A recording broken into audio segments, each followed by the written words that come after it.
Good afternoon. I'm coming to you today from Richmond, California, and I want to talk today about scouting locations for landscape photography. I've moved to this area a couple of months ago, and it's a brand new area to me, so I just don't know what's where. I don't know what things look like. And so I spent a lot of time just literally driving around looking for things. A lot of days I just grab my camera and my bag in case I see something, but I don't even intend to shoot.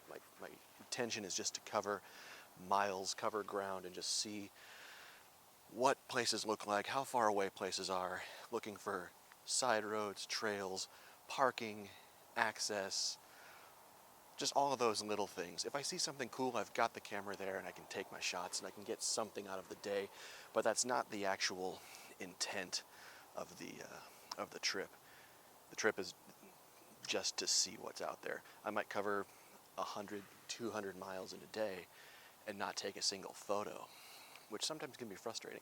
But also it's a great thing to do when you're not feeling creative, or if the weather's really bad and you don't think there's going to be any good images, but you want to get outside anyway and still be somewhat productive. I find it's a great tool. And then, once you see something, you can make a mental note, or you can write it down in a notebook. You could drop a pin in your phone on a map, and you know where to come back when conditions are good, or when you've got the time to actually explore an area. So that's where I am right now. I'm in Richmond. I'm in Point Molate Beach Park, right next to the Richmond-San Rafael Bridge.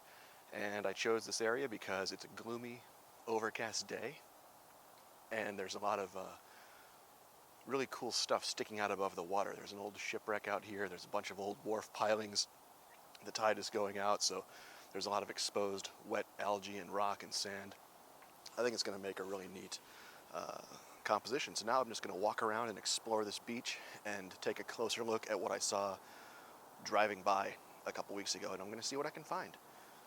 So I wanted to see if I could get closer to this wreck, and I did. I never thought I'd be able to get this close when I saw this driving along the bridge, so this is very exciting. And there's also just a lot of other cool stuff sticking out of the water. All these old pilings, this old pier behind me.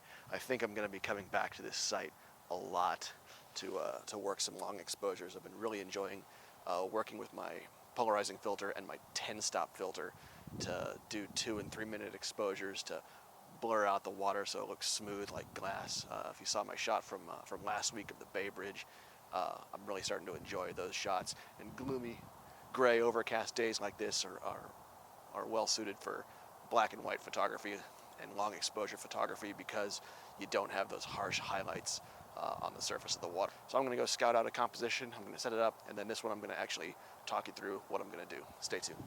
I tried a shot at 60 seconds at f11, came out a little dark, and I want more blur in the water, so I want to go for 2 minutes at f16. So I got a shot or two that I'm fairly happy with of this old derelict back here. I think 2 minutes at f16 with a 10-stop filter and a polarizer is what I'm going to settle with. The nice thing is I don't need to spend the whole night here trying to work this site today and trying to get the perfect shot. This is a location that's 40 minutes from my house, so I can come back here whenever I want when the weather is different. I want to get some rain or some sun rays coming through, or catch the light of the setting sun at a different time of the year, or try to sneak in here at night and get some astro. There's a lot of potential in a site like this, so I am going to come here many more times. Well, I think that's going to be it for this video. I wanted to just talk about the value of driving around looking for things and then coming back later when you have the time to really delve into a site, get an idea of what kind of focal lengths you're going to want, what kind of shutter speeds, if you're going to need any kind of filters, what it's going to take to hike to that location. Sometimes at high tide you might need hip waders and tall boots to get to a spot like this.